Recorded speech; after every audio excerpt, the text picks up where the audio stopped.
Okay, here are the house points.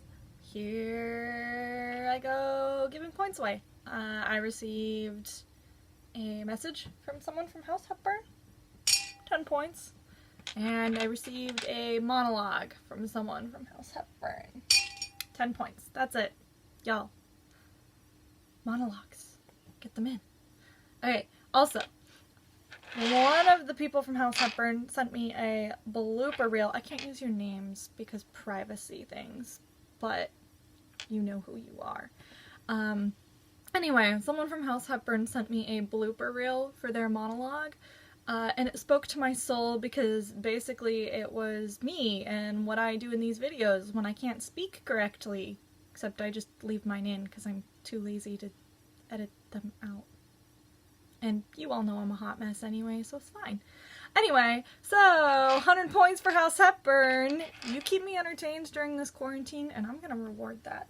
So there's 10, 20, 30, 40, 50, 60, 70, 80, 90, 100. 100 points for House Hepburn, so woohoo!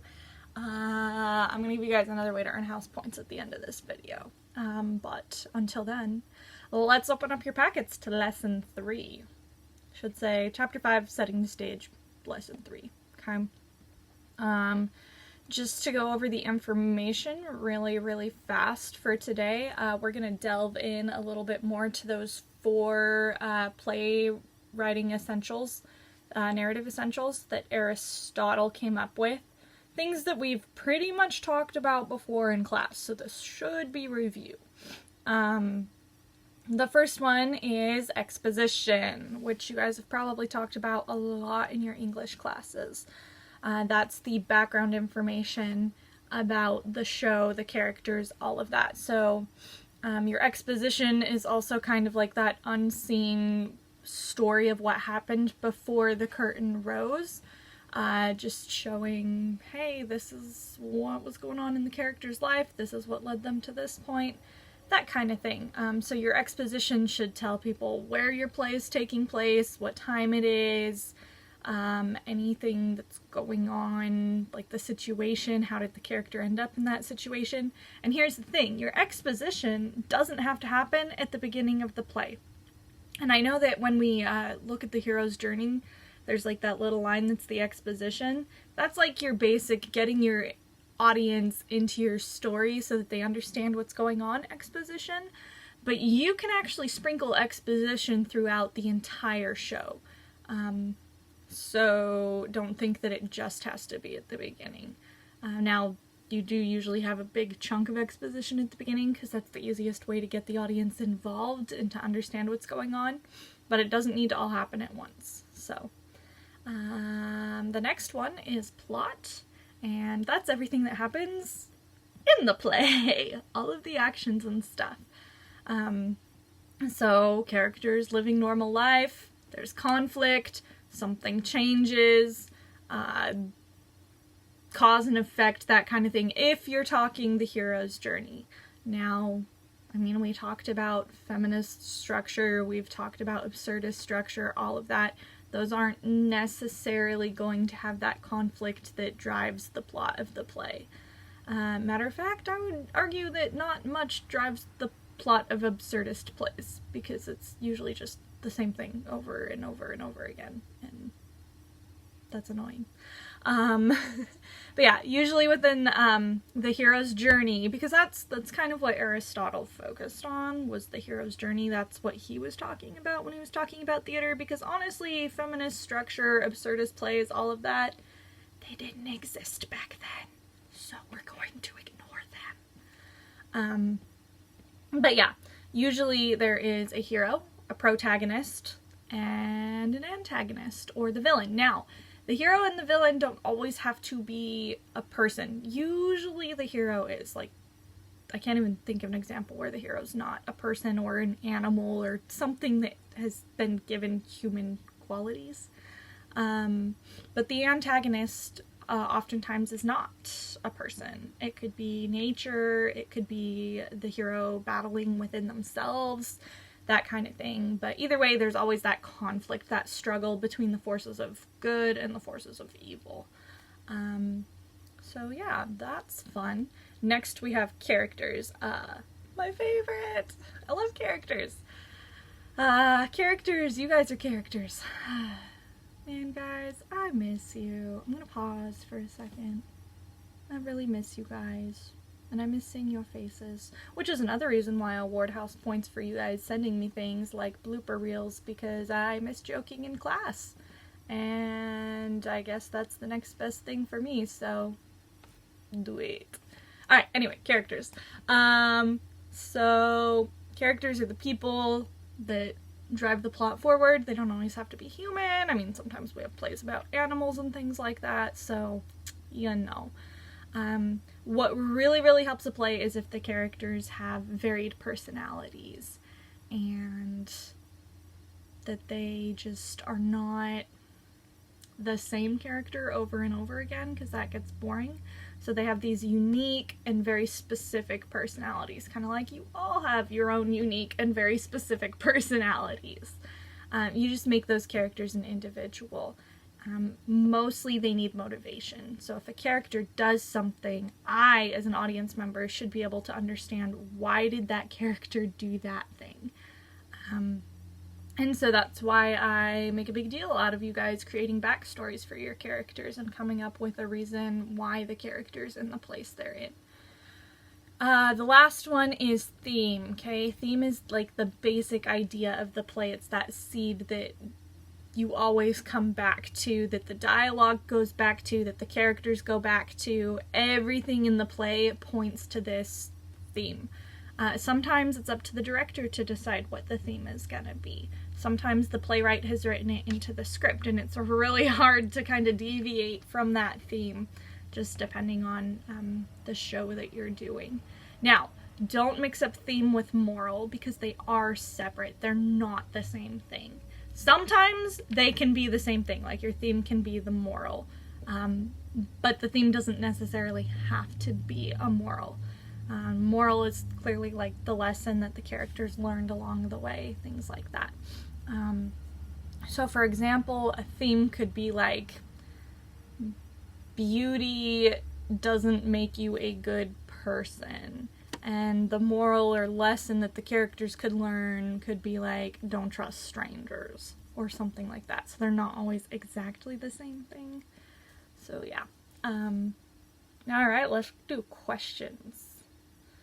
Using the above information, answer the following questions. If a day of your life were made into a play, would you be the protagonist, the hero, or the antagonist, the villain? Or both, and why?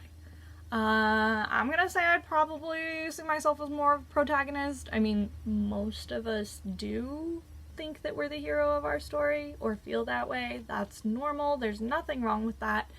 I'm gonna say protagonist because I really tried to do right by people, and to not hurt people, and to do what's best. So, yeah.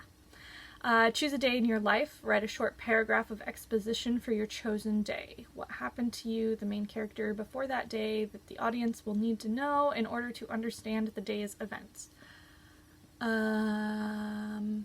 Okay. Crap. Now I have to think of a day. Whew. Alright. First day of school, when I taught at Jasper High School.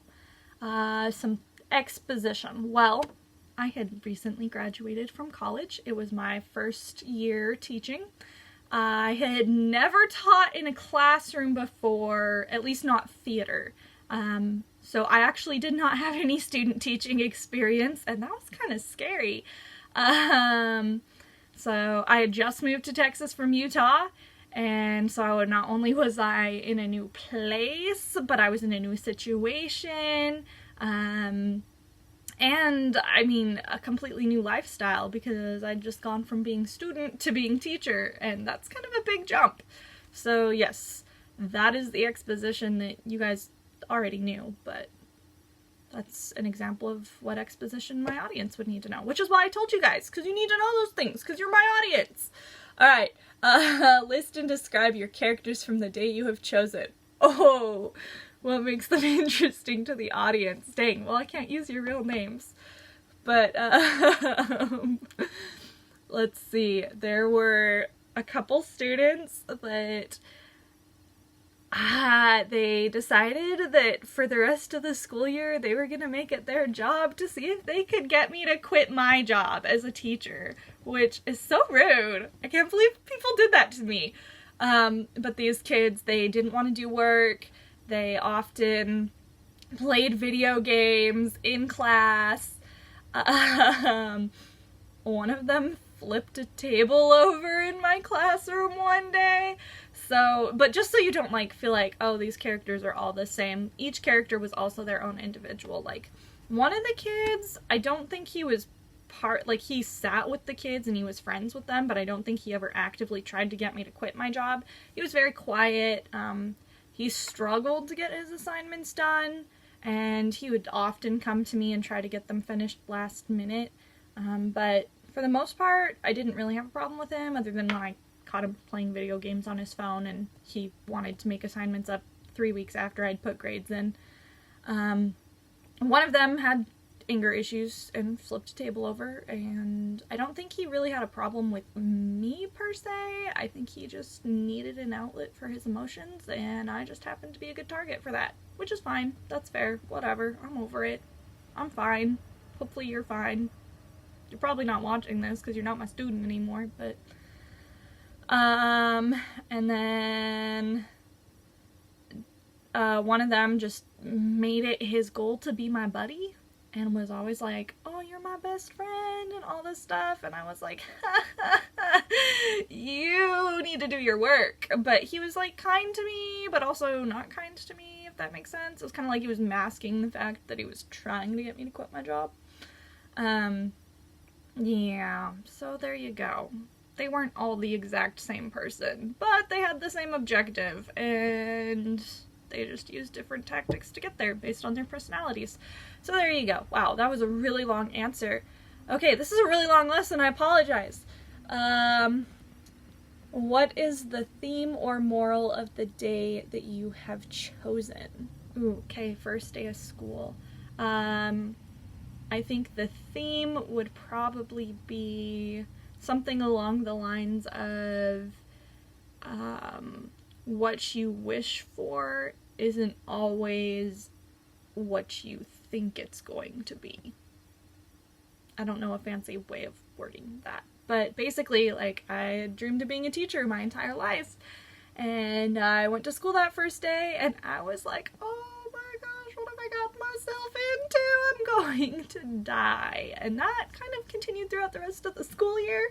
But in the end, it was like, you know what, it may not be exactly what I was expecting, because I knew it was going to be hard, but it was definitely worth it, and I don't regret it, so there you go. Would your play follow a more traditional linear plot structure or a non-traditional one?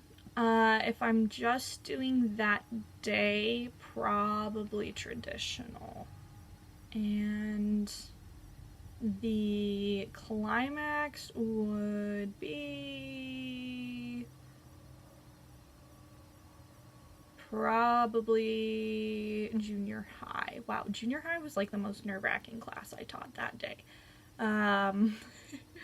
Just because it was weird, because we were on the stage and not in the classroom, and I feel like that's the point when I was the closest to losing my mind, because I was like, I don't know if I can do this. So yeah, there you go. Non-traditional. No, sorry, I meant traditional. It was not non-traditional. Traditional plot structure. Okay. See, I don't edit my bloopers out. But anyway, so there you go. There's the answer to the questions from my perspective. Sorry that took so long. Yeah, now it's your turn. So go ahead, answer the questions, send it to me so you can earn your house some points. And here's the final way to earn some house points. Trivia question. First person to get me the answer to this trivia question will earn 50 points for their house. What form of theater uses stock characters and relies a lot on improv.